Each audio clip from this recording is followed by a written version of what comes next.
So welcome to the Dime Gaming Bros podcast. This is new. This is a new thing we're doing. It is a spin-off, a Disney Plus spin-off show from the Dime Comic Bros. It is Jacob and I. Funded by NordVPN. No. If only we could get sponsors. That'd be wonderful. That'd be cool. That's not gonna happen. No. But I'm Jacob, by the way. It's whoa. good to be here. It's first thing in the morning. We're a little tired, a little cranky. I'm still getting over a cold. And that's why it actually sounds like a dude talking right now. You don't have to be so harsh on yourself. It brings my voice down about 2 octaves, maybe 3, maybe 2.5 octaves. More like 1, but okay. Sir, do you know what an octave is? I don't remember the measurement of it, but yeah. My goodness, I have ears. This isn't a music podcast. Yeah. Yeah, so this is a once a month gamer podcast where we talk about gamer stuff, including new slurs, the new groups of people that we don't like, and what games we're boycotting. And also, the many intimate ways we know your mom. True. Gonna cry? So we will also, each month, be including one review, Juan.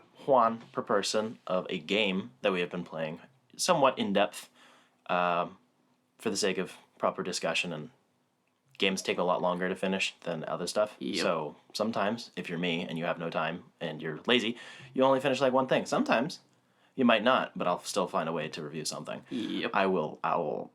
I'll pull out an old gem right out of my butt, just in case. I keep something up there for emergencies. Why do you keep gems up your butt? Because it's a socket for the gems. That's the point. Yeah, I get magic buffs. So your butt is probably one of those 3-socket Yeah. armor sets. Mm-hmm. Mine doesn't. Mine's got no socket. Jeez.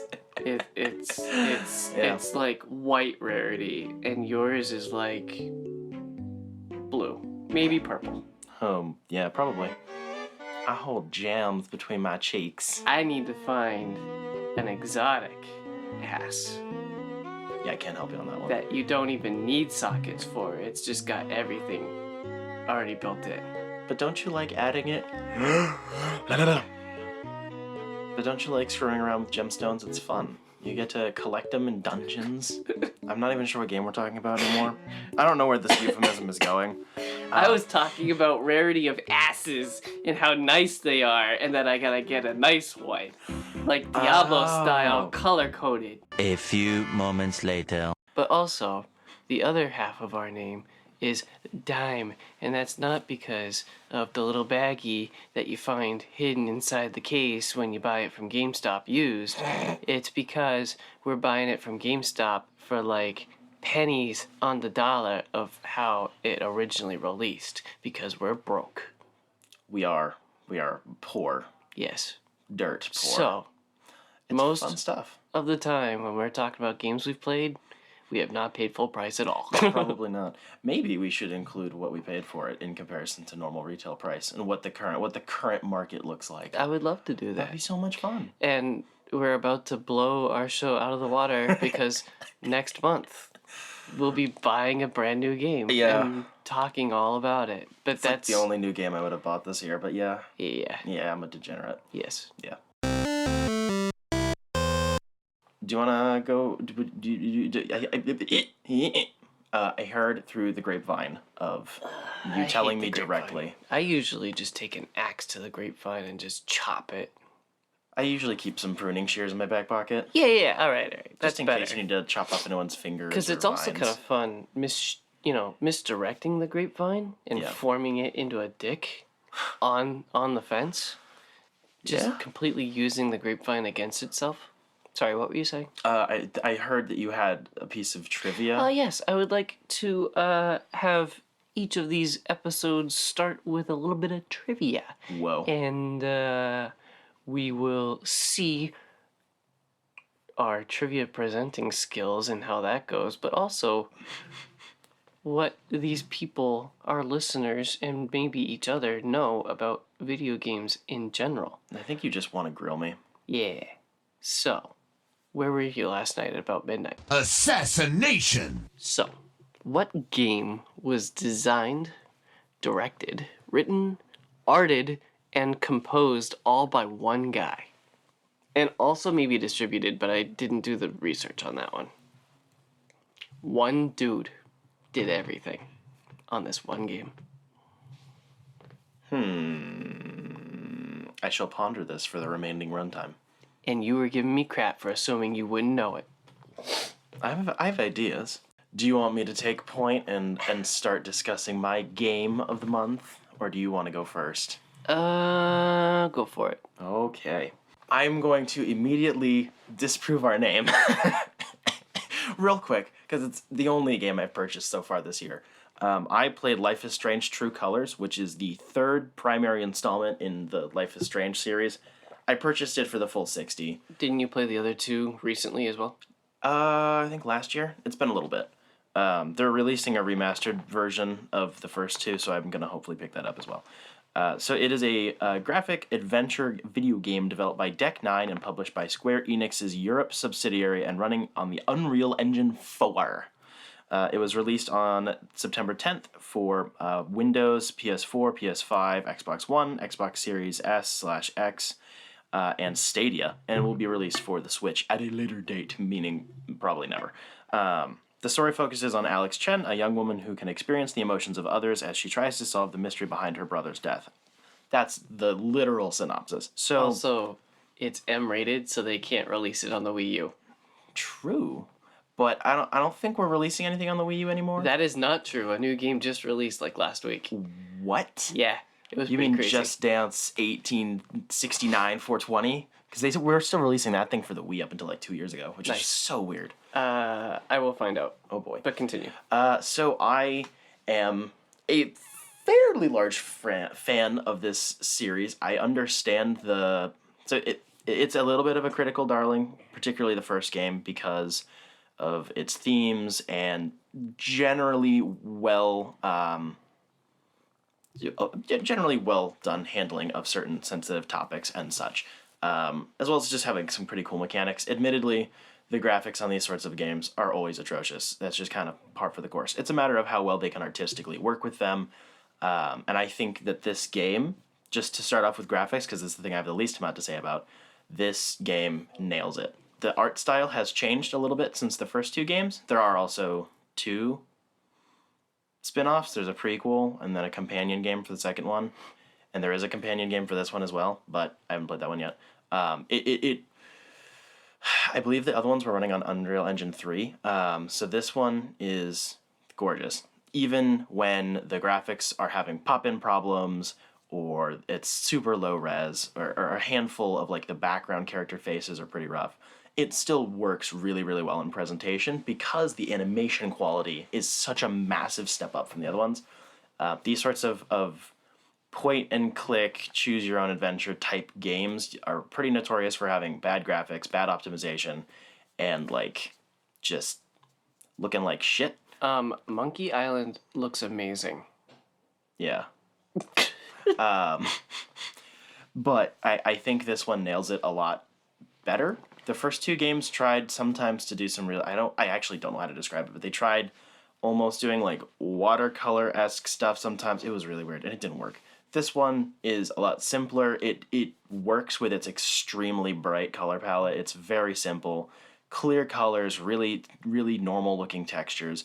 But because the animations are so smooth and well done, and I believe they did motion capture for a lot of the main characters, it works really well. There were very few moments in the roughly 15-hour runtime, somewhere in that neck of the woods, where I was like, dang, that looks like crap. Now, every once in a while, like, well, that's funny, whatever. It really does work to pull you in. The style of these games in general, but I think especially this one, is like this... They're hipster games. There's no other way around it. They have soundtracks composed by really tiny indie bands that now get paid copious amounts of money and are now famous because of doing these sorts of things. The musical score is all It's all indie music. All the different characters all have different music tastes. You can find their own personal quote unquote playlists on Spotify to like steal the music and stuff. It's crazy, and that's what the games are. They have like literal zen moments where you can just like sit down and like listen to the music of the game, and like the camera will float around the environments and like show you the animals and whatever. And sometimes that stuff kind of bothers me because it feels kind of cheap. Of like we're just kind of padding out the game, but it works well with the type of stories that these are. They're about people, primarily teenagers or young adults, going through periods of transition who have powers. So they're trying to. Do you get the puberty analogy yet?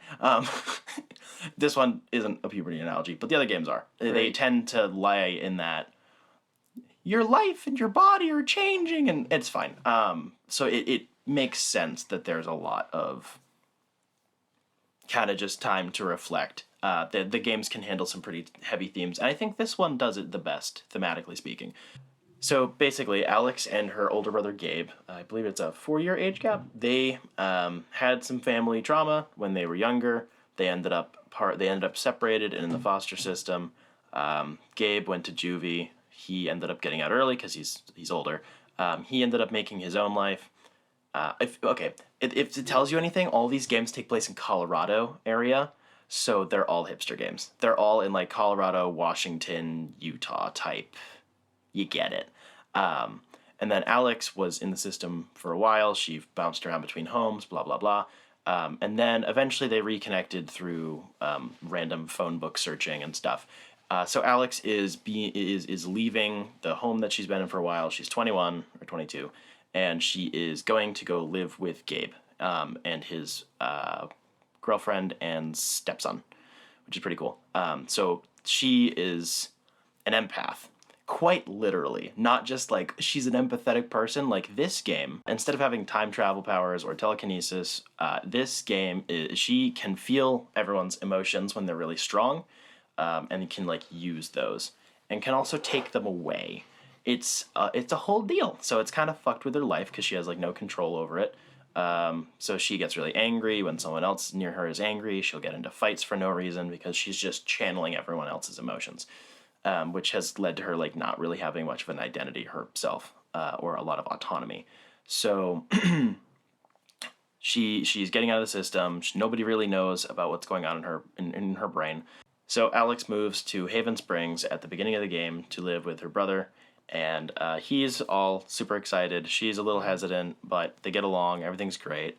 The game opens up. It's effective tutorial level after its really, really well polished opening cutscene. It brings you through the town. You visit a bunch of different shops. You get to see some of the people you'll be interacting with for the rest of the game. Just a lot of nice little character interactions. And after going through all the shenanigans and stuff, at the end of the first chapter of 5, Gabe fucking dies. Nice. Yeah, big oof. So the rest of the game is a mystery to solve why the incident happened that caused his death, who's behind it, how is everyone in town involved or not involved, and how to solve the problem, maintain sanity, and all the sorts of other fun stuff. Unlike the other games in this series, it was not released episodically. Thank God. It is one complete product just separated into chapters. So it plays the same, but it doesn't have the problem of having to get a season pass, having content not download right, uncompleted versions of episodes getting leaked or whatever. It's just done, sent out. Because the structure always feels nice, but playing the other games like that can be a real pain in the butt because of costs or the quality in terms of like optimization between episodes can be really weird. This one just really well polished all around. So that was really cool. So then the other 4 chapters, you are hanging out with Gabe's best friends, Ryan and Steph, who are also both romance options. Steph is like just kind of mild emo, like hipster girl who works at the music store. She's really freaking cool. She used to be in a band, but she moved to Haven Springs because reasons. So now she's here, vibing, literally. And then Ryan is a park ranger. He's a bit of a himbo. He's a little daft. But they are your companions for the rest of the game.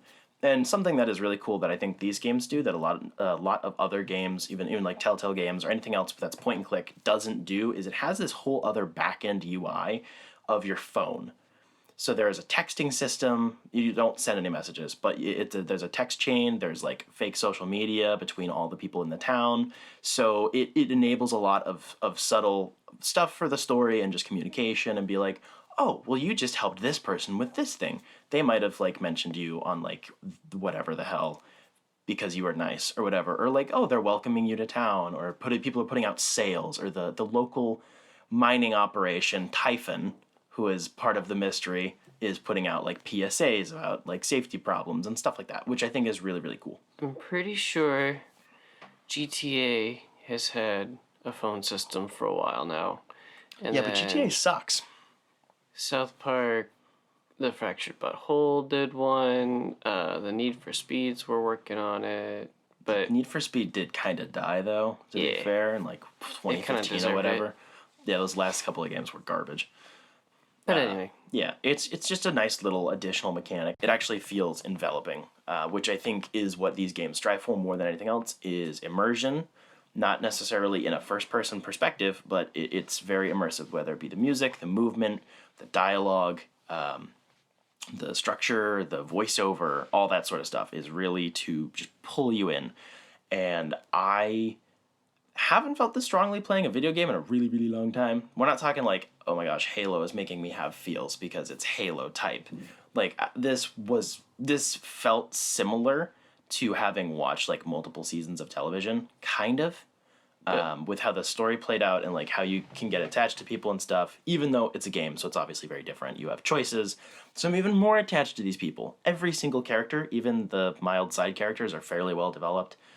There's this guy named Ducky who lives in town. He's an old dude who lives at the bar. He's weird and kooky, but he is. I know an old guy named Ducky. That's fun. They're always wicked cool. Yeah, no, he talks very awkwardly. He uses his full name. If he's not using Ducky, he uses his full freaking name. He's like the third or the fourth or whatever. It's so weird. But even he has a fairly well-developed backstory about his wife dying. And all of the characters have things like that, some of which are optional to pick up on, some of them are not. And you, because of your superpowers, get to help people with that. A lot of the puzzles in this game consist of you using the environment, your magical big brain deductive reasoning, and your superpowers to figure out what people need in a certain situation. It's one of the only times where the game actually locks up and makes you do stuff. Is like, okay, well, now you're trapped in the bar.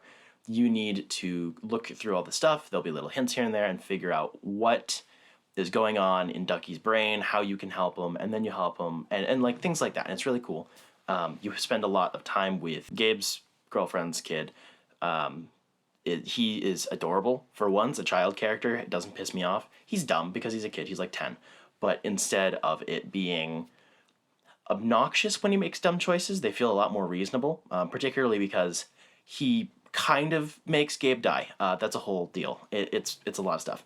But the characters all being really well developed and well fleshed out, they all actually follow their own internal logic. It doesn't feel like we need this character to go from A to B to Z, and we're just going to make them do it and come up with justifications. Every single time the characters make choices in the story that affect you, it feels like it's an actual person making a choice. The game ends effectively with all of your collective choices coming back, like all those games do.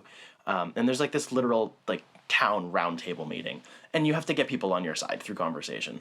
So you went chaotic evil? No, Oh. I played as myself usually. Dang. That's usually what I do. I'm boring. Sorry. So you were neutral evil. Yeah, sure. And based on your prior actions, so like one of the romance options will always be with you because they're that into you. The other one is a little iffy depending on certain actions you might have taken. They might not side with you. Certain people in the town based on what you've done, how you've helped them or chosen not to help them. It's like an honor system, sort of. I don't know. And some of those choices you think are wise aren't, which is something I really, really liked because I thought I made a really smart choice on one of them, and it kicked me in the butt at the end of the game. And that's without getting into any of the spoilers that are going on. Nice. Which is a lot. The mystery was actually really cool. It was interesting. It tied a lot of things together I didn't think it was going to. It wasn't just purely a mystery about the town. It involved other things as well, but it didn't feel really, really over the top, which is cool. And then something I was ranting to you about when it was happening for hours is in the third or fourth chapter of this game, almost the entire thing is a turn-based RPG because Gabe and Steph and Ryan are into LARP, and they were trying to get the boy into LARP because, you know, he's getting all sad because his daddy figure died, blah, blah, blah, all that sort of fun stuff. So you end up playing as a bard because Alex does music, because, of course, she's quirky. She does guitar, duh. And you play for like 3 hours in this fairly well thought out gamified version of a live action role play. So it's like playing an old turn-based RPG. It's really cool. It's deadly simple. There's a handful of attack and magic spells and whatever. But being able to walk around town and see how everyone is doing these sorts of things just for like one kid, just so he can feel better, like all that sort of stuff is really, really, really endearing. And then the last little bit, you as Alex channel what he sees, and then it just turns into a fantasy game. Like whole ass, everything's real. It's so cool. And I really, really, really appreciated that. Like the music, it redoes the main theme, but as like on a mandolin. It's so much fun. On the whole, made me sad, made me happy. I actually feel really attached to this thing. I might have a very strong crush on Alex. Leave me alone. It's just really good. Like, Out of the series, how does it rank? oh, this is easily the best by a long shot. Nice. The game functions better. It looks better. The story is way better written. It has a lot less awkward teenage stuff in it, which I think is kind of the downfall of the first two games. Is they're pathetically earnest in the fact that they're not being written by teenagers. Like, they're trying so hard, and some of the slang usage or the verbiage or whatever is so bad. But you can tell that they're kind of trying, so you kind of give it a pass. If it connects with you, if it doesn't, then you think they're atrocious, and I have no qualms with that. I can get that. Can a listener who's never played the series jump into this game without playing the rest? Correct, yes. They're all anthology games anyways. They're only linked by theme and, like, game type. But this one especially, it's a little bit longer than the other ones, but it doesn't feel bloated. It's a lot more well-developed. It's a lot more engrossing. Just really, really good. So I bought it for $60 digitally. I would pay full price for it if you're into stuff like this, but if you're not, then hit it on a sale for like $20. It's worth a good 15, 20 hours. There's a handful of optional achievements. Did you get them all? Of course I did. Of course you did. Of course I did. I did it on my first playthrough. Yeah, there's a handful of missable stuff, but for the most part, you can pretty intuitively pick up on everything, but it doesn't feel like it's linear either.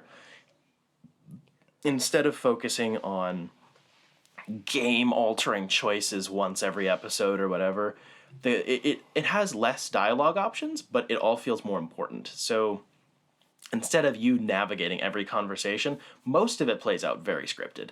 I put my controller down for like most of the gameplay, quote-unquote gameplay. But when you do make choices, it's like remembering someone's order, or helping someone, or the puzzles, or walking around, or like really personal conversations, instead of it being you grilling everyone for information that you might have to use later. That's more like looking at the environment type stuff. And that delineation I really, really think helped it. So it feels less gamey, but it works way better. Nice. Yeah, massive recommendation. That's always been I even a problem. thought you would like it, and I know these are not your type of games, like, Right? at all. That's always been a problem I've had with RPGs, is like classic Elder Scrolls or something like that. Is I just don't want to click through all of the conversation points and just grill everybody about everything. I'm with you on that. That's one of the reasons I don't like those types of games either. The gameplay's fine and whatever, but like it's so... Lately, I've kind of just been skipping most of it and don't flesh out the world like the developers want, but I don't care. Yeah, no, I feel that. It feels more like... I don't know if it's just my modern sensibilities, but a lot of those sorts of games feel obstinately gamey and not in a fun way. No, we're not talking... It's arcadey, like a Doom or a Halo, where it's like, this is a very arcade shooter type shit. I mean, it feels more like this is artificially meant to force me away from the information I want. I think it spawns from old school RPGs where It's all text-based? Yeah, it was text-based. You didn't have cutscenes to flesh out the world, so it just comes from that, and nobody's ever moved on, really. Yeah, you're right. It is sad that the other end of those RPGs then just turn into, like, number grinding fests. You get, like, two paths of, like, game RPGs. Is, like, you either get dialogue tree stuff, or you get, like, Diablo. hit numbers. And then you have Mass Effect right in the middle, because Mass Effect is perfect. But That's a series I've never touched, actually. it's a good one. There's some stuff in there that's really rough in the first game, but Yeah, in the third game, taking away the main, like, the choices is weird, but on the whole, it does work really well. I've been planning to jump on the remastered versions. Apparently, it's not bad. Coming up quick. So Don't touch Andromeda. It's not the worst thing in the world, that's but the it's only not one great. I've touched, actually. Yeah, It was like 20 minutes. I was like, I'm sorry for you. That game is rough. So news goes in the middle. It is the cream of this Oreo. I don't know why I made an Oreo analogy, I but thought it was going to be the cream of the egg, maybe, or... eggs don't have cream. Yeah, they do. It's literally called a cream egg. Those things are disgusting. We don't talk about those. A little bit. Cream of the donut, maybe. This is the whole of the donut. The substance is in the reviews, but you can stick your dick in the news. Well then. Cadbury cream egg. Yeah, I know what they are. They're disgusting. Depends on what the cream is, but usually. I just don't like candy. I True story. I don't really like candy. Like, sometimes I like some stuff, or like nerds or whatever. Yeah, but every once in a while I get in the mood. if it's like Halloween and someone's throwing candy, I mean, like, okay, chocolate based stuff you can never really get away from. But like a lot of things like that, where it's like, oh, it's got the creamy feeling. It's like, this is uber processed, like, just junk. bleh. Yeah. Makes me feel like crap. Every once in a while I'll suck on a mint, maybe. Yeah, I have mints Yeah. mints and gum because gotta keep that jaw working. You know what I mean? But I like was gonna say fresh breath. that too. Wow. I have a problem with halitosis. But yeah, no, that. But it's like, The chocolates, nah. not really. Like a Kit, I'll have a Kit Kat. That I've got a problem with Kit Kats and stuff like that, where it's a lot simple. It's like, I used to really like Babe Ruths. I don't like those anymore. I don't Every like once in Milky a while, Ways. I I'll don't get like a Payday. Snickers. They're too salty on the outside. The peanuts kind of suck though. The peanuts are like fine, They're but like they're boiled and they're gross. stupidly salted, and that bothers me. Because then I have to rip my mouth apart to get to the chocolatey part in the middle or whatever. Caramel. Whatever. They all taste the same. That's the problem. They're all made by Yeah. Mars. Yep. M&Ms are an addiction, though. Yeah. That doesn't count. No. So Netflix dropped the first trailer and main poster for The Witcher Season 2, which will be premiering on December 17th. So it's like only a few weeks away. I noticed a couple of things. There's one shot where the Witcher and some chick are having a force push duel, and I have a feeling that's gonna be the story of the rich guy, the baron or noble or whatever, had an incestual relationship and spawned the freaking creature that lives under the house or The something. Witcher series is so degenerate. It's so nasty. It's so kind of good, the but- point of the series, No, though. I know. I love it. And it's one of those things where I actually feel like the show is almost missing out on. I think. Well, When I was watching the first... I think the books are like the answer to Game of Thrones before Game of Thrones existed. Yeah. Because, like, Game of Thrones is like, oh, this is so nasty and good. And Witcher's like, this is so nasty and gross and disgusting and degenerate. Yeah, no, I'm with you. It has nearly equal terms of world building, but it has arguably stuff that's more interesting to me. But, like, you know, like, Song of Ice and Fire does have really good world building. I'll give it that. I don't like George R. R. Martin. He can kiss my ass. But, like, it feels like the series is banking. I know, especially right before season 1 dropped, when we're talking about the marketing, where this is banking on being Game of Thrones. It's and the series isn't. try hard. The marketing is. The show Wasn't. nailed it, I think, for the most part. It was fine. Got the, it's high fantasy, which is basically only popular right now because of Game of Thrones continuing what Lord of the Rings was doing and blah, blah, blah, which is fine. Right. But it's viscerally gross. Like, the handful of stuff we have seen with the monsters and stuff is nasty, but, like, just because they're books, like, reading through the books, it's like half of these things have to do with, like, like incest, or the like Witcher- child torture, some weird shit. The literal concept is that they're like The Witcher is an outcast because the noblemen and royalty are monsters just as much as, or more so than, Yeah. the evil creatures. I mean, it's all over the marketing. Like, that's just like, because this season's like, destiny is a beast, or like some try-hard shit like that, which is fine. Who gives a crap? It's marketing. But it feels like it still doesn't quite nail that, and that might just be me viewing this first season in retrospect. Yeah, it could be. I do need to rewatch it again because I did really like it. It just feels like it got the visual factor down for the most part, but sometimes in the story it felt a little more focused on the rising stakes plot drama than it did on the actual nasty shit going on. And it's like, oh, it's just nasty shit going on, and then we move on. It's like, that nasty shit is most of the books. And that's also just because I think the first two being short story books is vastly superior to the ongoing narrative. But Oh, yeah. that's just me. I tried rewatching several months ago, and I was like, dang, this is not as good as I remember it. And it came out like 2 years ago, so I kind of stopped. The other thing I noticed from the trailer, somebody has their hand on a plant, and a white rose comes from it, and I'm pretty sure that's going to be Aelaren, or the White Rose of Sherawed, which is pretty important in Blood of Elves. So I'm pretty excited for that to come back, because that's kind of a running vine through a couple of the books. I see what you did there. I am just glad that the narrative is going to be more straightforward. It's clearly it's a plot focused thing, but the fact that it's not going to have the narrative hopping of the first season, which I really think is what killed most of the enjoyment that I had. Yep.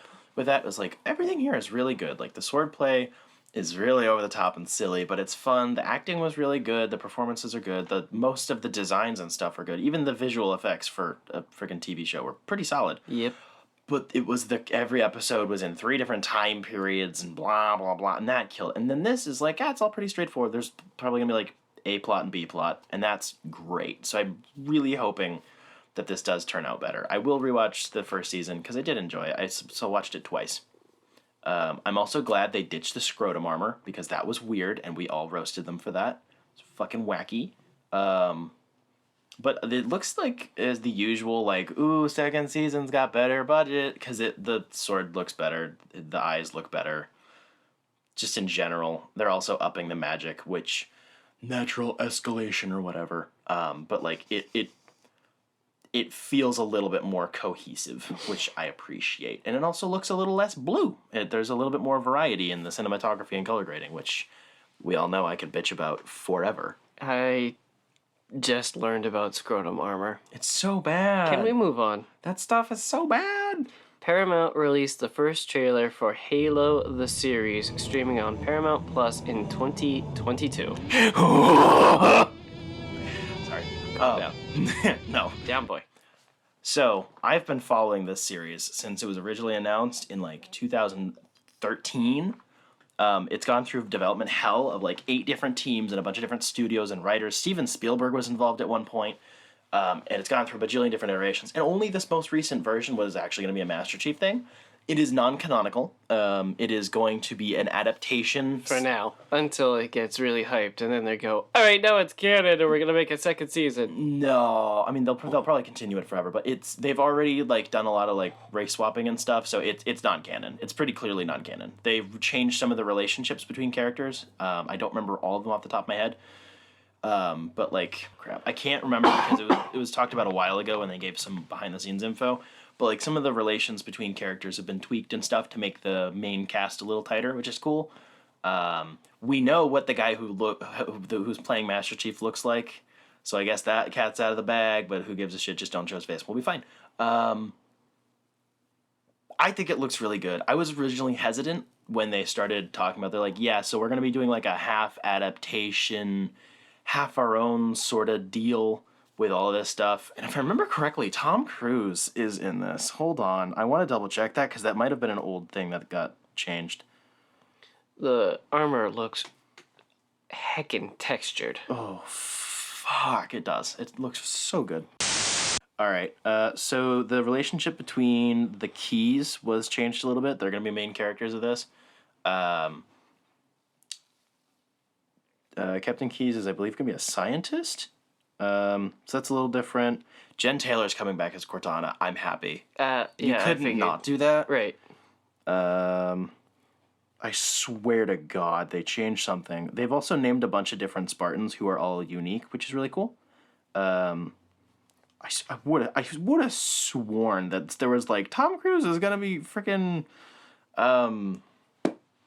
Sergeant Johnson or some shit, and I was like, that better be fake. That would kill me. But it's a tiny little tease. I'm just glad it's finally actually a thing instead of just waiting for ages. The way that the inner workings of the helmet squeezes his ear as he puts it on kills me. It's gotta hurt like hell. That's disgusting. That's just I can't stand this. yeah. It looks so good though. I also like the fact that it's a younger Chief, which is weird because I like the fact that Chief is actually stupidly old in the main series right now, but I've always enjoyed Master Chief of the lore and the books who'll like stick a grenade on a warthog and then do like a 360 no scope on top of a banshee with a grappling hook and then like beat the shit out of a grunt with like his pinky or like you know how the books are. They're kind of over the top and weird. If he doesn't teabag anybody in this show, I boycott. Oh, that'd be great. It's annoying that it's coming to Paramount Plus because I don't want to buy that, but whatever, I'll deal with it when that happens. Yep.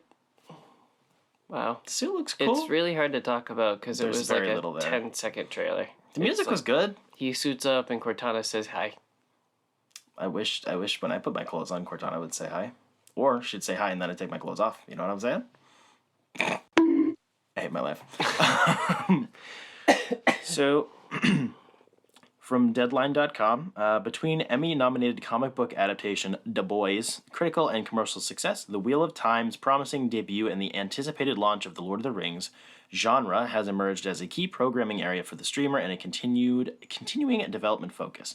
One of the company's newest hopefuls in this arena is Mass Effect. Amazon Studios is nearing a deal to develop a series based on the best-selling sci-fi video game franchise from EA.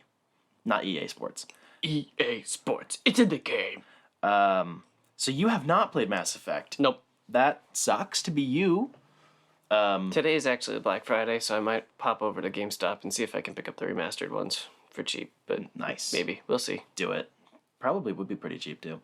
So I'm not like a massive Mass Effect guy, but I like them. I've played all three twice. I really liked the first game. Took a little while because the gameplay was a little janky for me to get used to. It's a type of shooting and cover system I'm not used to. I just have very little experience with that sort of stuff. So that was cool. The world building is phenomenal, and I think that's really what they want to bank on. There are so many alien species with so many complex relationships with each other. It's really, really cool stuff. I think you'd like it. You got to do it, man. I think they are going to have a really hard time differentiating Mass Effect, the TV show, from Star Trek. It's going to be really difficult. You're not wrong, actually, because it does have a lot, structurally in common. Yep. It's got a different tone, very much so. It has sex, but it's not. Yeah, that's fair. I do wonder how they might accomplish that. I have no idea. This is stupidly far out, but it is nice that genre's kind of coming back full swing instead of it just being outliers here and there, or like Ridley Scott making another fantasy movie or whatever. It's like major studios are just like, fuck it, we're just gonna make genre shows. That's cool because Right. I like that stuff, and then it doesn't feel cheap. Because we've had stuff like The Last Kingdom and Vikings and stuff like that, which I freaking love, but it's always been that's the outlier. That's not the rule. That's one network that does that stuff really well, and then everything else gets left alone. The counter to my point, I guess, would be that the Orville is still on TV, and I don't know anything about that show, but it looks like Star Trek, the show. It's a meme. That's why it's still there, because So it's a comedy show? The whole thing's a meme. It's good stuff. But yeah, no, the Orville is a meme. Yuck. From Kotaku.com. Faced with internal unrest, plummeting share prices, and a growing public relations disaster, the men and women at the very top of Activision Blizzard, the senior executives and board of directors, should all be resigning. That's an opinion, Yeah, it's an op-ed. not fact.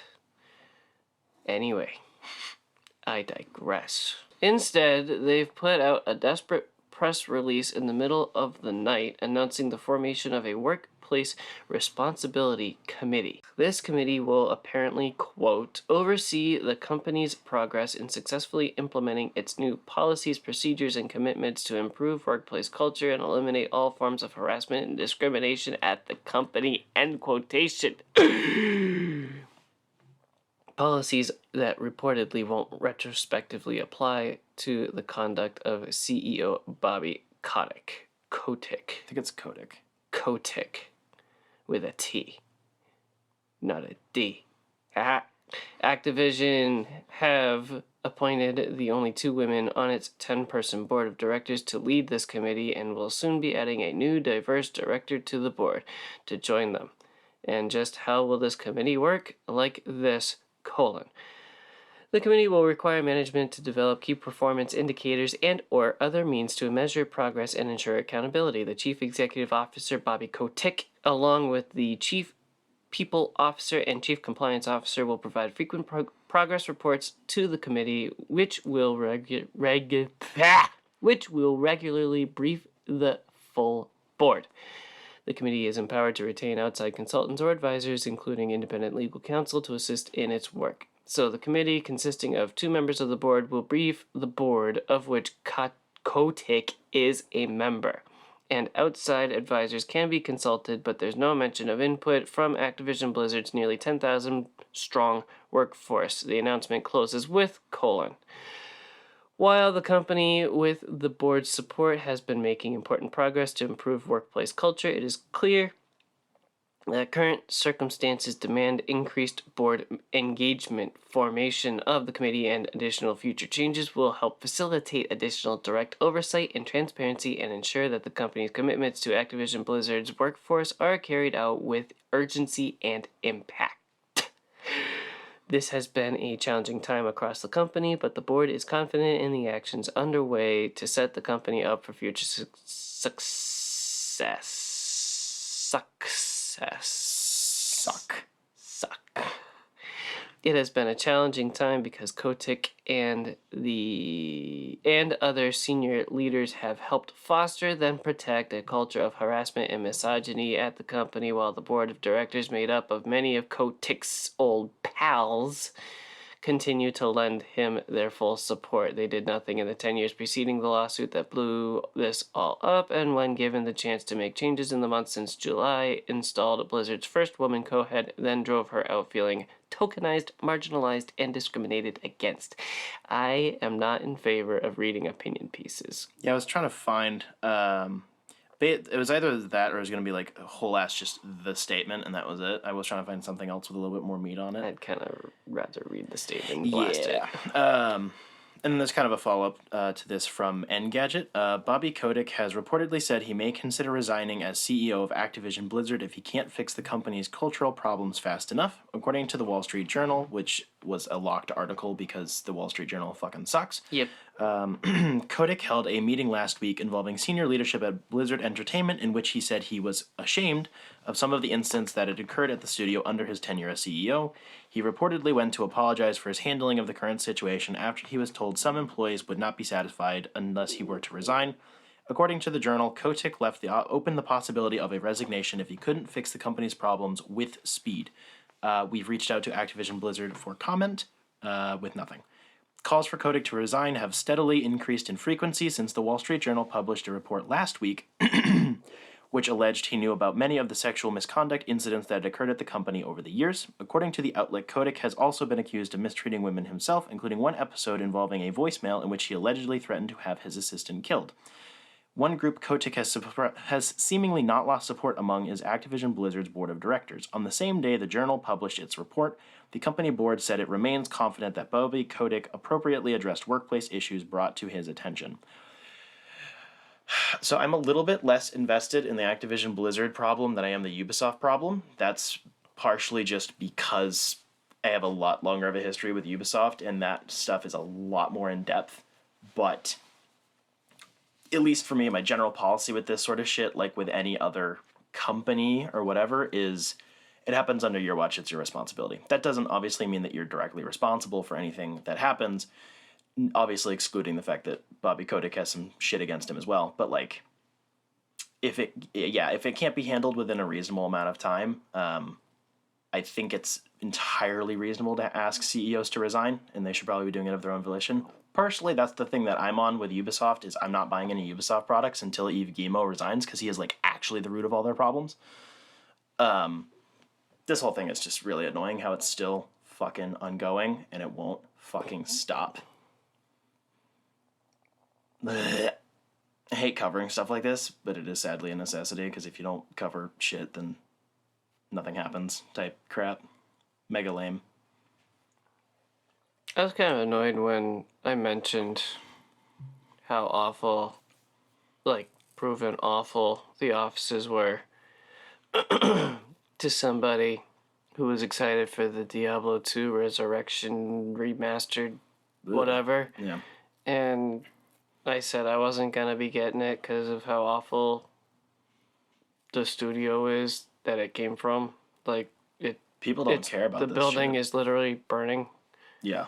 And yeah, they didn't care. I genuinely haven't enjoyed an Activision or Blizzard product in God knows how long anyways, so I'm not exactly prime to buy their shit. I mean, Diablo 3 was an early buy for me, and it got me into the ARPGs, and then I found better ones. Yeah, there's a lot of stuff better than that, but it is one of those things that's really annoying. It's like, it's getting covered fairly well by like all the major trades, the business publications, like stuff like that, but it's still like the general public just doesn't give a shit about this stuff, whether it's because they like being ignorant or they literally don't care, like whatever it is, it's just obnoxious. I think it's just expected of all companies. It's like everybody's got shit. You can't escape it as a consumer. Well, of course, it no. doesn't It's matter just, what you buy. Somebody's gonna have a problem in the background. well, so yeah, it just, I think when it's something like Activision Blizzard, where it's like we have like whole like massive exposés of like super specific, explicit, widespread problems. It's not like, oh, there's a few things like the sadly this is gonna kind of happen, we'll deal with it, but it's like, yeah, no, like everyone on the entire Blizzard team is just like a drunken piece of shit, like all the time, like stuff like that where it's really really clear and specific, and there's nothing that can actually disprove it, and people are like, I'm gonna buy the new WoW pass. It's like, you guys are fucking stupid. Well, ending the news on a high note, I guess. From Axios.com, a former IT security analyst at Sony PlayStation filed a lawsuit against the company in California on Monday, alleging gender discrimination and wrongful termination after speaking up, quote, about discrimination against females, end quote, at the gaming giant.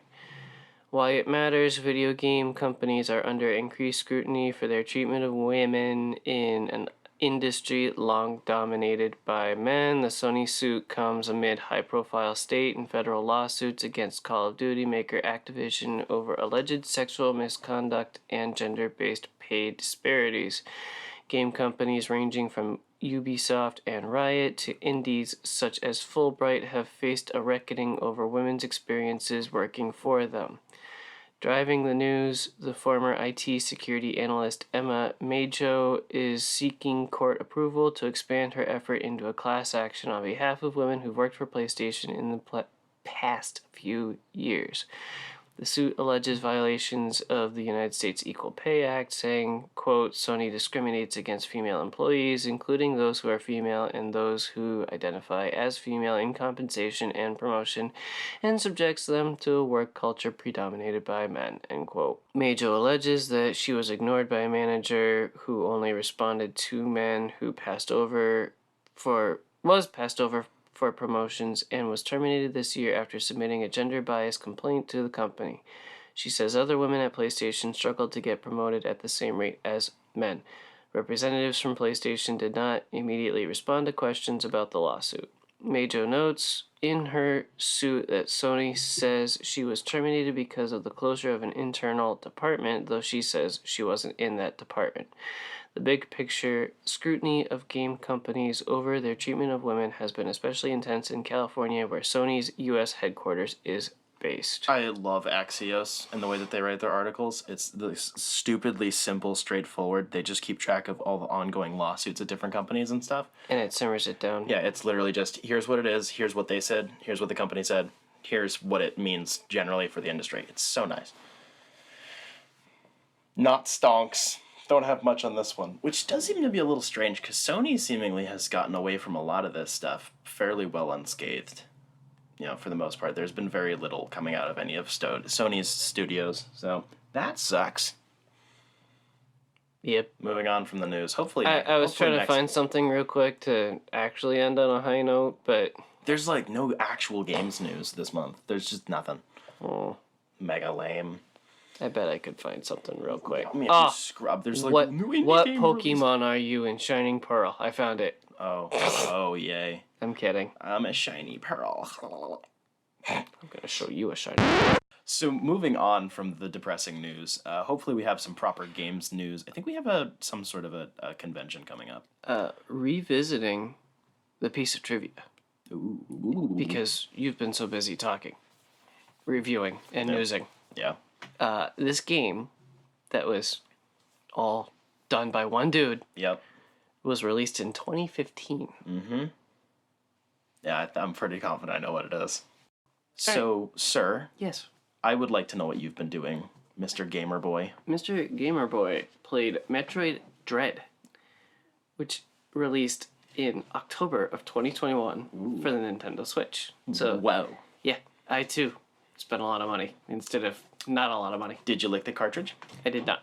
You should lick the cartridge. You're supposed to blow on it when it's not working right and then put it back in and turn it on. Oh, that makes more sense now. Why not the licking and the blowing? That'll work. I kind of miss blowing on the cartridge to fix it. Yeah, that was fun. Don't blow on the cartridge, says no one ever. It's just I heard it all the time. fucking harmonica. Yep. Just shove it back in that stupid Sega Genesis. I need to get a Genesis. There's so many good games. The Genesis was better, even though, yeah, the Super Nintendo had better graphics. Sega did what Nintendo don't. I love that ad so much. It's stuck in my head. Nice. The game attempts to catch you up on the story so far, but I felt like I had missed a lot. I didn't feel fully caught up.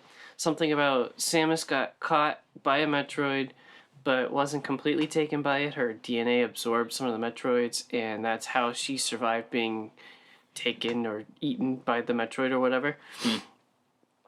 After that, something about how all the Metroids were killed off because mostly Samus's doing. But the game starts with Samus getting a tip of a sighting of a Metroid on a planet. So she has to go explore and bring Liberty to the planet by disposing of it, of this single flying jellyfish thing. So is this a first-person shooter, or is this a side-scroller? It is the side-scroller. Okay. I'm just trying to... Because the Metroid franchise is all over the place. Kind of, but not really, but yes. Wacky. Isn't the fourth Metroid first-person shooter still in development hell right now? I heard something about that. I don't follow it terribly much. Oh, you're thinking Metroid Prime 4. There we go. 4. Yeah. Yes, that's still in development. Okay, cool. Nice. Spoilers, something about how the final boss from the last game is also the final boss of this game. And it's all in her head. Has been controlling all the information Samus was given. So he sent the fake tip to her saying there's a Metroid here, you should come kill it, trying to get her to the planet. And also there's something about him being her dad. I don't know. I didn't follow the story at all. I really felt lost, but I didn't care. But did it shoot good? I was here to play Metroid. This is why this is why I don't play Metroid for the story. I just want to shoot rockets out of my arm and roll around as a ball shitting bombs. Game starts with you crashing on a planet. You fall down a set number of levels, and you have to get back to the top to where your ship is, so you can escape. That's definitely a trope I've heard before. That's fun. Yes. The levels started out feeling kind of distinct, but late game I had a hard time telling where I was, just going back and forth across all of the levels, asking where I'm supposed to go now. Pretty much the whole time, yeah, it's pretty much the whole game. I'm just wondering, like, all right, I got the thing, now where do I go? You go find the person to give the thing, and they tell you to go get another thing. Yeah, but there's no clear... It's like you run around and you see all the things and you're like, all right, I'm going to need the blue thing for that and the green thing for that and the heat suit for that. And then you get the next upgrade and it says you got it. And then there's like no clear arrow saying now go that way to progress the story to get the next thing. Right. You just have to run around and try to figure it out by yourself. And I don't mind backtracking. That's kind of the point. You get the upgrade and you go back to the first level where you saw all the things and you get the health expansions or whatever, but it didn't naturally progress the story. As far as I could tell, you got the thing and hit a wall. You had to go back and find the next door. So this is the 7th 2D game, I think. Because there's... It's very frustrating. I tried mapping it out. I think this is the 4th game in the main series. Yeah. And then there's 3 Metroid Primes. Yeah, And then a bunch of spin-offs, but... There's Metroid, Metroid 2, Super Metroid, Fusion, Zero Mission. I remember Zero Mission was really good. That was on the GBA. And then, so that's 5 of them. And then we moved to 3D. We had Prime, Prime 2, Prime 3, Other M, which was shit. And then Samus Returns, and then Metroid Dread. So that's the 7th 2D I thought game? Samus Returns was just Metroid 2 with a really nice coat of paint on it. Hold on. You're probably right. It is a remake. Never mind. I'm fucking dumb. I hate franchises like, just put numbers on it. Exactly. I'm stupid. Just put numbers or like really simple subtitles with no number. But then they do the number with the subtitle, and then they do the subtitle, and then they do a number. And then they remake it and name it something completely different. Yeah! Right. I tried mapping that out for this, and I got frustrated and gave up. The front half of the game is exploration heavy, and that's sweet. You're trying to find upgrades to make the game easier. It turns out it's a very linear path of where you have to go. Like you have to get most of the upgrades in a set order. Ugh. Unlike other Metroidvanias I've played. Yeah. The back half feels very boss heavy, and that could be broken up by backtracking and collecting all the remaining things so that the bosses are easier. But I didn't want to do that. Shame on you. I had some control issues. Like, to double jump, you can't just double jump. You have to press A and then left or right to get your double jump. You have to choose a direction to get your double jump. That's you can't annoying. just stand in place and double jump. It killed me many times. It was such a dumb death because Yeah. that's so frustrating and stupid. Quickly shooting rockets is a pain in boss fights because you have to press a button to lock on to choose rockets.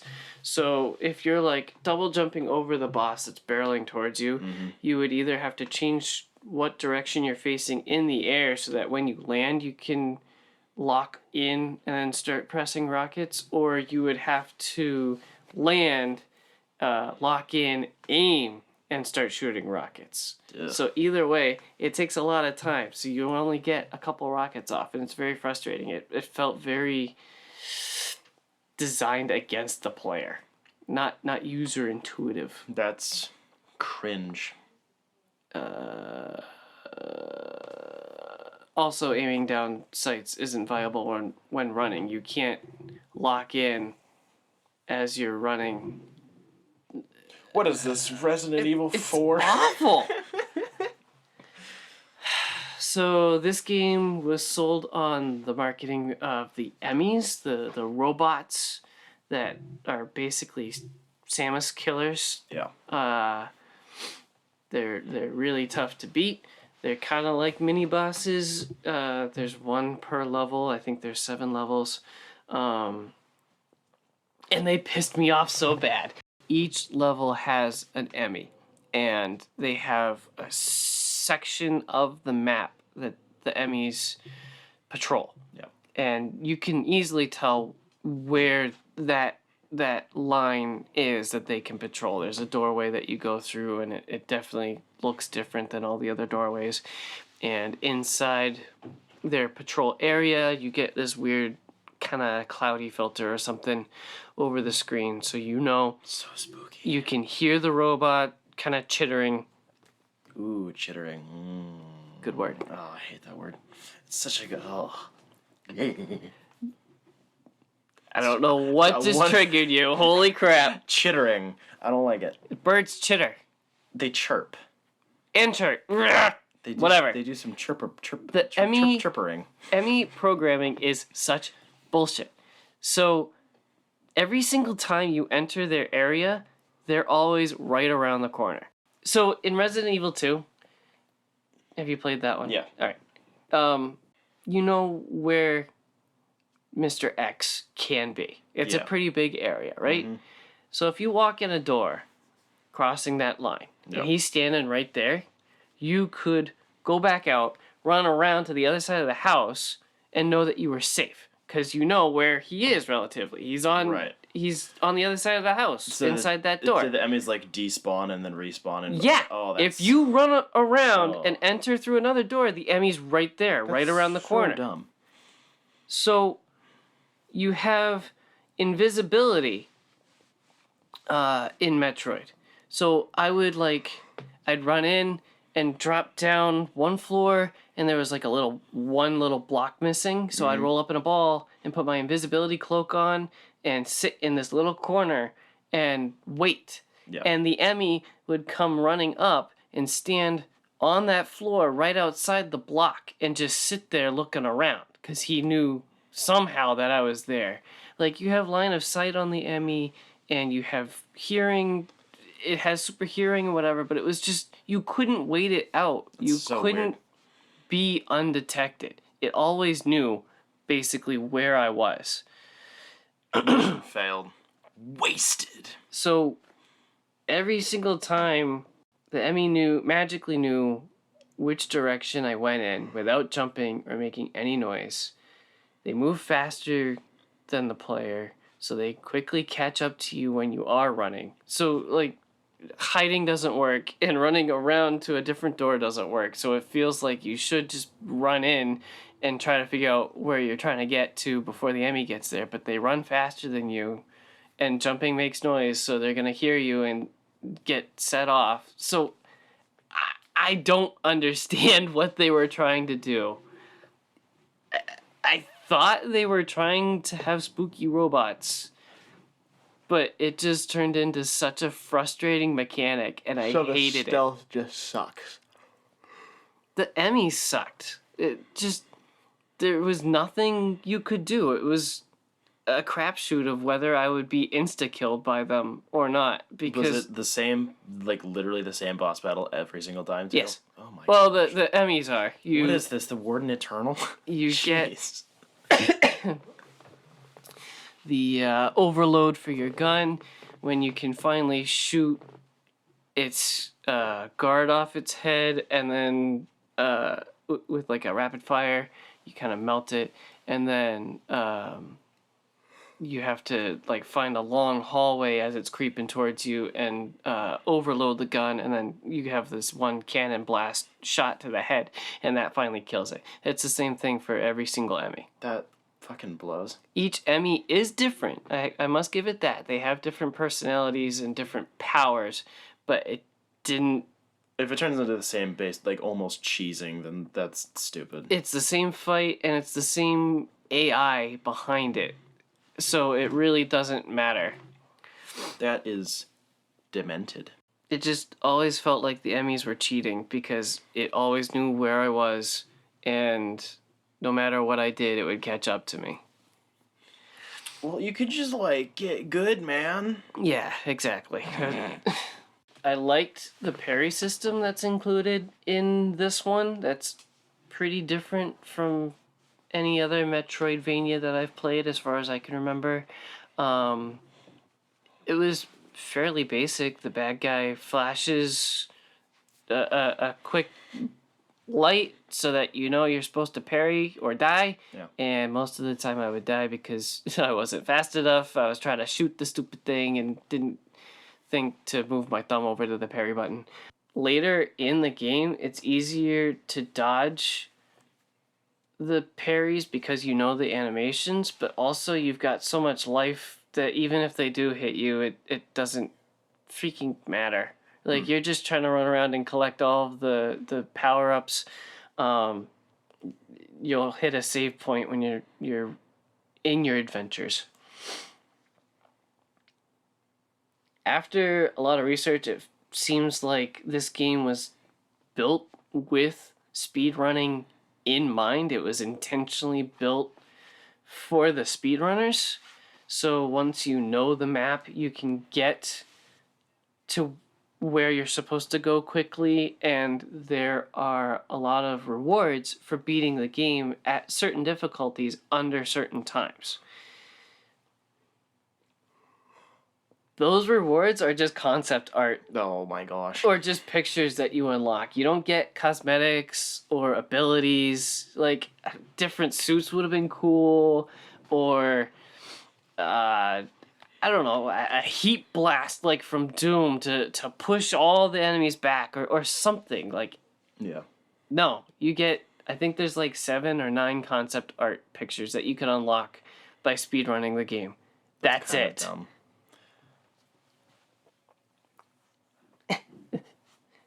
My review includes a couple of swear words and says, Resident Evil 2 lets you play as a one-hit killable block of tofu when you're, like, doing speedrun challenges like that.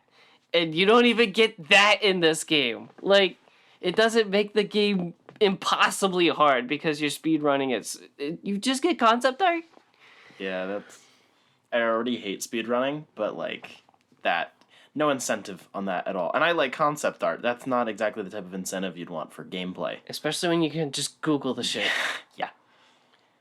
Overall, I felt very underwhelmed. Wow. It absolutely feels like more Metroid. There's nothing wrong with that. It's in the name. Ooh. But that's it. That's lame. The problem I had is that it doesn't feel like it does a lot to make it new or improved from Super Metroid. Which is the only other Metroid I've played, really. But it's like, I don't feel much of a difference. The Emmys and the parrying system is new. Having small areas patrolled by the same unkillable enemy type with what I argue has flawed programming really doesn't do much to make me want to replay, especially in a congested game genre that has several contenders I honestly think are better and can be bought cheaper. Meaning, you're talking about Castlevania, I'm assuming. I was talking about Hollow Knight. Nice. That stuff is so good. That game kicks my ass, and I love every second of it. Nice. I spent $45 at Walmart picking up this game like a month after it came out. Not even. So I saved $15, and I got that much back when I traded it back to GameStop. That's a rarity for that to happen. Thank you. Nice. The money went towards next month's review extravaganza. Oh dear Lord. Are you cramming? Are you cramming? No, I put the money towards Halo Infinite. Smooth moves. Oh, okay. Okay, we are doing that. Okay. I thought we were. I'm just double checking. Make sure. That sounds like fun. Also gives me more time to go through both Doom games. So I have I have 3 months worth of stuff to go over. This is going to be great. So much easier. I do need to ask a very important question, Yes, though. please do. So how do you rank Master Chief, Samus, and Doom Guy? As far as what? Yes. All of it. How would you rank those? Not just, who's going to win in a fight, but who Who do you want to hang out with, but also who would win in a fight? Who is the better super soldier out of the three?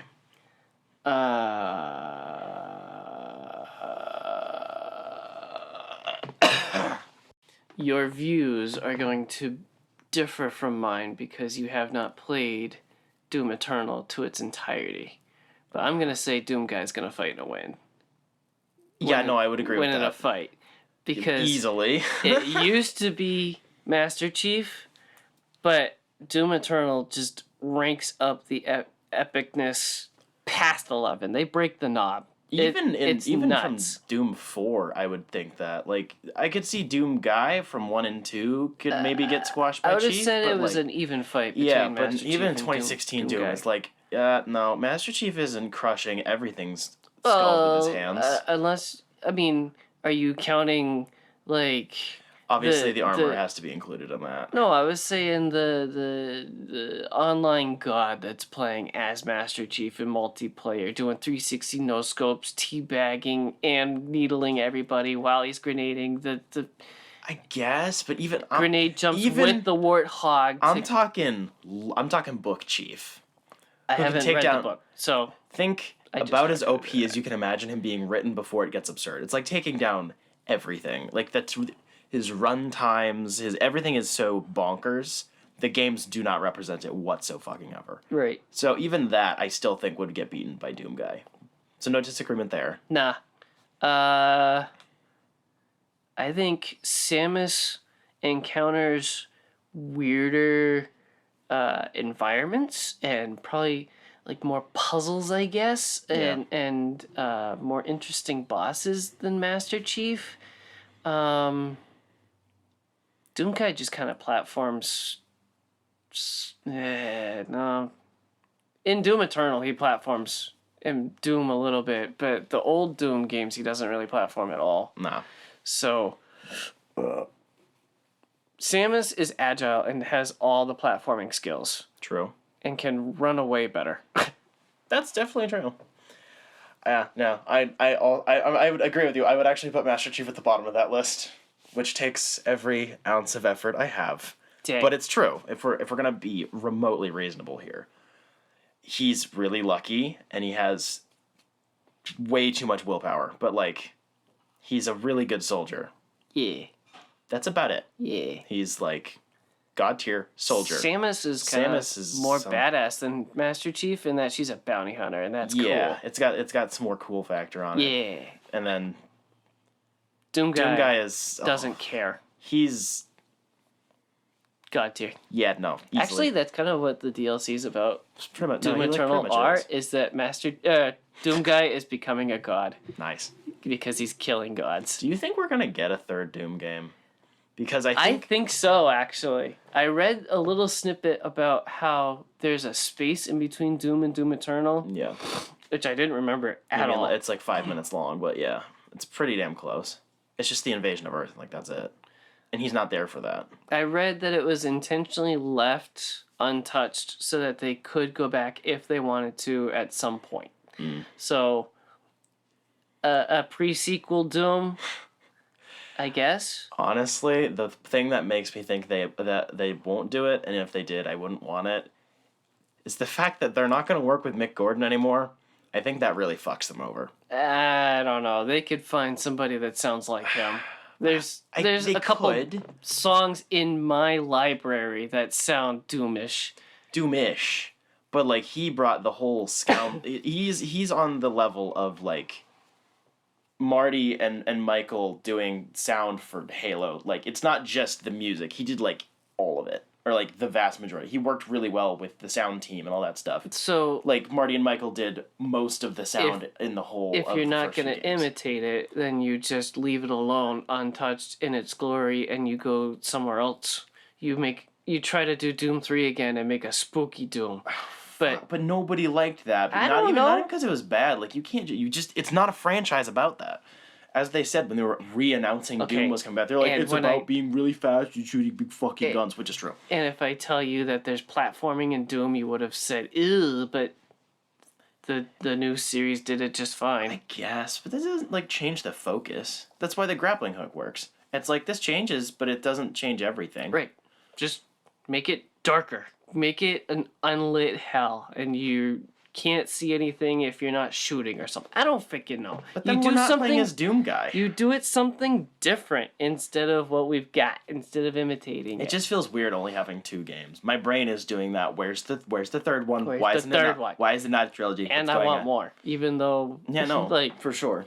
I'm full up on Doom Eternal right now. I still want news of another one and something new. And Yeah. Wow. Just the important questions in life. Master Chief would get absolutely dominated by Samus. I'm pretty freaking confident on that. Yeah. Depends on how far into the game she is, how True. powered up she is. I mean, without her armor, she's a lot more vulnerable. But, like, her armor is insane. Yeah. Chief, without the armor, will still rip a human being to shreds, so... A little addendum, I didn't finish Metroid. I got to the last boss, and it was such fuck it. bullshit that I was like, I'm not doing this anymore. I'm done. I rage quit so hard. But there's like nothing after that. Yeah. There's like a little wrap up on the story, and that's it. And it took me 8 or 9 hours to get there on my first playthrough, and I was like just so done. It doesn't sound wonderful. I wonderful. wasn't happy. It certainly does not sound like a nice spring in Haven Springs. I'm just saying. Maybe you should switch up your games. Also, I was trying to play it at work and not rage at the screen, so that was fun to do. How'd you get away with bringing your Switch to work? I hate you. Sorry. I'm going to be lucky if I can bring a book in. Would you like to know, or would you like to take a guess at our trivia question? Is it Five Nights at Freddy's? It is absolutely not. Fuck. I thought that's what it was. God damn it. What is it? It is Axiom Verge. Oh. Yet another game that is better than Metroid Dread. I'll believe you. I've never really been a big fan of Metroid, so I'm probably not going to play that. I kind of like Metroidvanias, to be honest. I like them in concept. It's just something I can't get really invested in because I'll put it down and then I forget and then I get lost. And you lose all your fuck. skills and combos and stuff. Yeah, it's like, well, this is pointless, and it's just I hate that. It's like the levels are really long, so if I don't finish a level, I'm gonna save it or whatever. And then, lost. Yeah, I hate that. That's why I don't even play the Mario games that much. Really? Yeah, I mean nowadays they got save points everywhere, but even the first few ones, it's like I can't run this shit. I'm not leaving my console on all fucking day. No, fuck you. Right. I want to be able to finish it, save it, and put it away. Nintendo one had save points. I'm pretty sure. Yeah, that was 3, I think, because that was World. I think was where they started that. I don't know. Like, it's fine. It's just one of those things that just always bothers me. I like being able to finish something and then just like put it away. I'm not exactly a fan of not finishing levels and then turning my console off. But like, I don't want to be playing a level for 8 hours. I want to play it for like an hour tops and then move on to the next thing. Let's try to name some other Metroidvanias off the top of our head. You got Guacamelee 1 and 2. What the fuck? I've never heard of that. What? Yeah, no. Guacamelee is awesome. That's so weird. It's made by Juicebox Games and Devolver. Battletoads. What? Really? I thought that was like a TMNT kind of 4-player street beat 'em up. I think it's close. I think that's the sequel that they just made. I think the first one's vaguely near Metroidvania. Yeah, never mind. You're right. I'm dumb. I am dumb, stupid, and ugly, just like the Toads. I don't know. I don't touch Metroidvania, so I know like nothing. I have nothing, dude. Your brain is just bigger. I got nothing. Next month. It's gonna be a bit of a bumpy ride. Because we're gonna be talking about Halo Infinite. It's gonna be the Halo Infinite extravaganza. Yeah, so we're going to talk about the campaign and some of the multiplayer and stuff, even though the multiplayer's out now, and we've both been playing it a little bit. I'm quickly dying off. And I played the flights, because I'm special and my opinion matters. Or I just hit the right checkbox one time. The campaign will be fun, though. I'm very much looking forward to that. I'm sure we'll address the multiplayer a little bit, and it'll mostly be campaign stuff, because I think it's supposed to have... I think they said between 15 and 30 hours, which is a good bit, but it's not like, open world RPG, 100 plus hours, fuck me sideways, this is nonsense. Yeah. Been hearing really good things from the people that have been playing the campaign, so looking forward. I've been trying to avoid it because most of it just reads like such clickbait crap. I don't care. There's always a little bit. You're not, yeah. Also, to be honest, the Halo community does get a bit hyperbolic because we all have depression. And everyone's just like, okay, we've hated a lot of what's happened for the past 10 years. Halo community need is so hope. toxic. I hate it. Really? I hate every Like minute where? of it. What The segment? multiplayer, the loreists. Really? Ugh. The lore people are so wholesome. Some of them are fine. There's like one YouTube video where he read all the books and he hated his life, and that was funny. Oh, that was so funny. That was oh yeah. I remember that. I don't remember his name, but yeah. No, the lore guys are great. You got like Installation 00. I'm better because I know which Halo ring blew up in which game. Yeah. I'm sorry, you're dumb. Toxic. But the Die, trash. Yes. But the big space rings go boom. That's fine.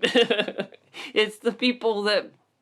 I've honestly very rarely encountered, like, it's jokey, but like most people don't care. Playing online multiplayer is gonna be toxic anywhere. But like the actual like community I stuff. argue like, Halo multiplayer is more toxic than LOL. It is awful, and I hate it. Yeah, I think everyone would debate you on that. Even League of Legends fans probably, if they can speak, because they're mostly illiterate fucking retards. But LOL, GG. You, man. yeah. Yeah, so next week, not next week, derpity derp derp derp derp derp derp, next month. Sponsored by nobody. Yeah, Wow. no. So next, We're not used to this. so that would be January's episode.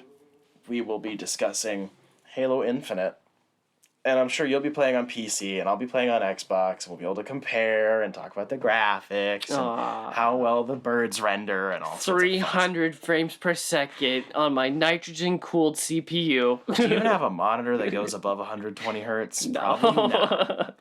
Mine goes to, I think, 100. That's really it. So yeah, thank you to our patrons. They are paying for this show. They do carry over because we are still under the Dime Comic Bros network. Nice! Basically. So thank you to Wesley Eaton, Jeff Lawrence, and Business Casual for buying us video games, basically. And comic books. Yeah. Shh. We're not supposed to talk about those here. I didn't talk about comic books at all. That's really it. That is it. Feel free to follow us on social media. We do have a Facebook, a Twitter, and an Instagram. It'll be a little bit less busy than Dime Comic Bros, but there'll still be stuff there. You get to check out whatever the fuck we're up to, and we'll talk to you in a month. Oh yeah, you can send us an email at dimegaming. Wait, is it dimegaming? Nobody talks to us anyway. I know, but it's just in case. Feel free to send us an email at dimegamingbros@gmail.com. I'm sure I'll answer it if you email us anything like a wacky person.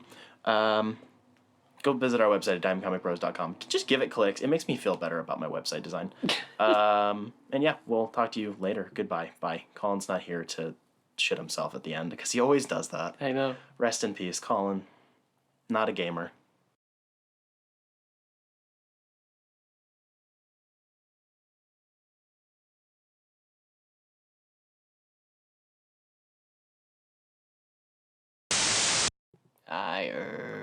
Sir, we don't serve your kind here. But I thought this was Wendy's. Even gingers are allowed here. No, we don't serve gamers. Oh. Last several days I've had pretty shitty coffee, and I was kind of considering giving it up because it was like maybe it's just black. Coffee entirely? But today's was really good.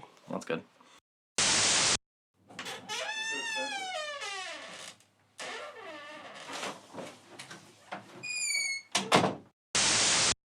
Not to be a total butt, but we are getting more Justice League teases, and I'm kind of nutting about it. Shut up and talk. You can cut that. Holy crap. I gotta pee. You can't pee? I can pee. Watch me. What's that, your mom? No, Colin. What's he want? Is he bailing? He's bailing. God damn it, Colin. Why are you fucking gay? Nyonya?